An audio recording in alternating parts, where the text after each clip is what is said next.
What is going on, guys? SageArtz here, and today we're going to be discussing Chainsaw Man chapter 116. So it's been a while since I've actually done the chapter review of any sorts outside of my weekly streams that I do for actual Chainsaw Man chapters when they go live. I didn't do one this week and the week before because I have been thrown in YouTube jail.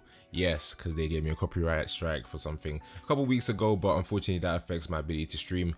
So in addition to the streams I do when I can stream for the chapters, I'm actually going to be making these videos whenever I get time discussing the weekly chapters, because Chainsaw Man Part 2 has definitely been very interesting. I've been enjoying it a lot, so I want you guys to obviously see my opinions, and obviously we can discuss and bounce ideas and theories off each other. It just makes it more fun of a read and experience when I talk about it on the channel, so I'm going to make sure to do that as much as I can. But yeah, Chainsaw Man chapter 116, right off the bat, I'm just going to say this was definitely one of my favorite chapters so far within part 2. I feel like this chapter was really just the culmination of growth from Denji in part 1 being on display here in part 2.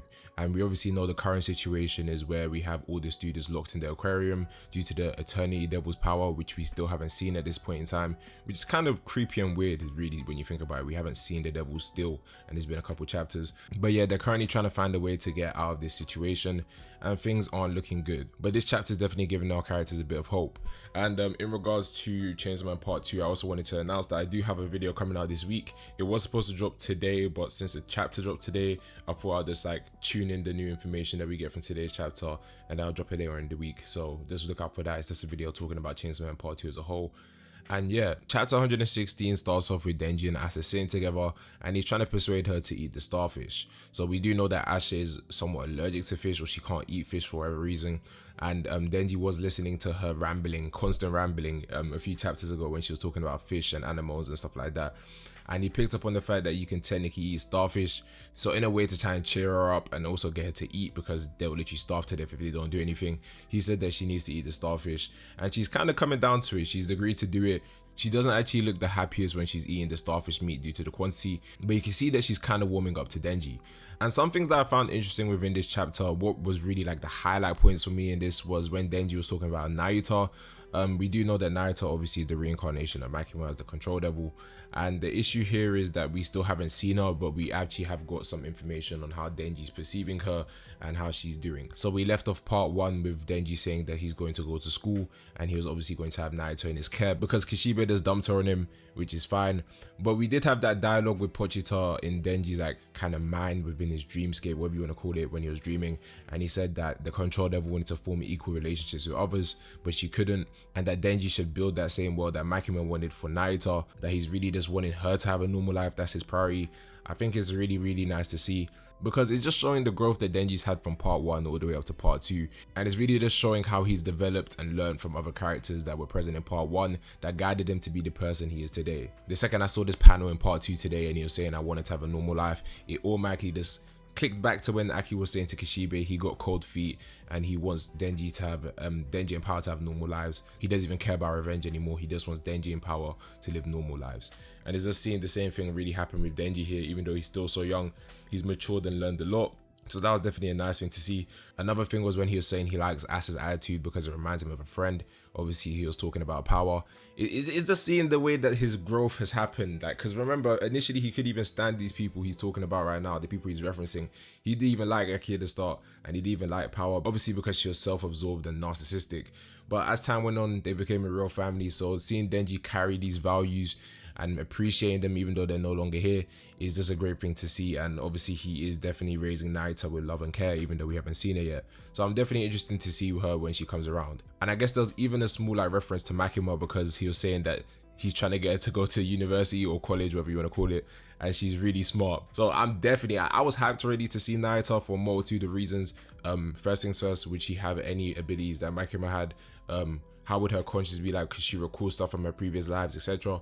But the fact she's insanely smart at this age, you already know she's going to be a problem. And imagine someone being so smart but being unhinged like Denji, because obviously he's going to be raising her, and I think that's going to be a very chaotic combination. We just have to wait and see how that goes. But as the chapter progresses, we have this really nice moment of Denji and Asa working together. Asa decided that they should collect money, which is for her master plan to try and break out the aquarium. She hasn't actually let Denji know about her abilities, which is pretty much a smart thing to do. You're not just going to blab to anyone about, oh, I can turn anything to weapons, but yeah, she's told Denji to help him collect money. And actually calculated the amount of money that they collected. They collected like 1,000,000 yen, and that's like £6,000. I think that's like, in dollars, it'd probably be like $7,000, $8,000 or something. That's a lot of money they collected within the span of like, I don't know, probably a few hours, I'd assume, because they're going through the whole aquarium and stuff. But that's a lot of money, and Denji, you could even see Denji was really reluctant to give her all of it.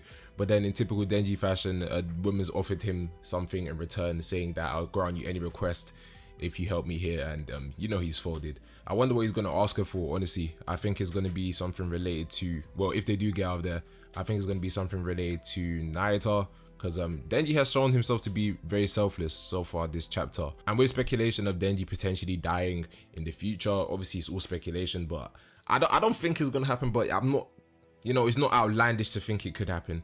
I think like he might say, if anything, could you help me out with my little sister, Nayuta, etc. I think that's going to be, I don't think Denji's going to ask for any self-serving request when they actually get out of here, if they do get out of here. I think he's going to either ask Asa to help out with his sister situation or something else. I don't think it's going to be no nonsense request personally.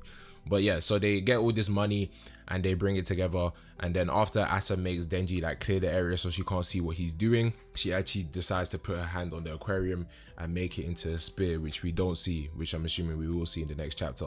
And the thing that's very interesting about this is her idea of her powers working based on perception. Now obviously we did learn from Yoru that whatever she owns, that's pretty much what she can turn into weapons, and the more guilt that she harbors towards making something into a weapon, the more powerful it will be. So when she made her like super strong uniform sword, it was the fact that her mother bought it for her, it became a very powerful weapon because there was an attachment there. And the fact she said it was her perception, like she had 1,000,000 yen in front of her, and then she said, okay, I paid 1,000,000 yen in this bag to buy this aquarium. There's no one actually there to take the money, but it's her matter of perception that she's buying the aquarium and then she owns it. I think that makes her even more dangerous. Like if she was a really like self-centered, like egotistical person, Asa could be a big problem because she could probably turn anything into weapons. I think it kind of works similar to what's the ability? Oh, sorry, Makima's control ability. I think is very similar in that regard, because if she doesn't see someone as her equal, she can kind of like control them instantly, or she looks down on them. I think it's kind of similar in that regard, and I really like that. I don't know if all the horsemen are going to have something similar to that. Obviously we do have Fami lurking around. We don't know how her powers actually work, but if perception is the foundation of a horseman's power, I think that'd be a nice trait that all of them have, because as I said, the Makima had the control thing, and then Asa has the weapon thing. And it's pretty cool to see that she's actually deciding to buy this aquarium. I want to see how it turns into a spear. And it's kind of funny that she's turning an aquarium into a spear. The first thing that came into my head was like Poseidon and stuff like that. But yeah, chapter 116 was definitely a very interesting chapter.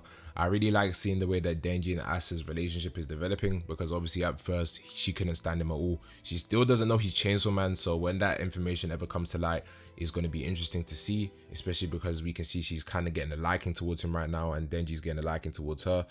But I wonder how they're going to get out of this jam, because I don't know if her making the weapon for the aquarium is just going to automatically make everything go away. I still think they're going to have to deal with some further issues going forward. I don't think that this aquarium spear is going to be the be-all end-all of their problems. I don't think it's going to solve it all, but we just have to wait and see. But what did you think of Chainsaw Man chapter 116? If you enjoyed the chapter, be sure to let me know your thoughts down below. And if you disliked the chapter, be sure to let me know why you disliked it down below as well.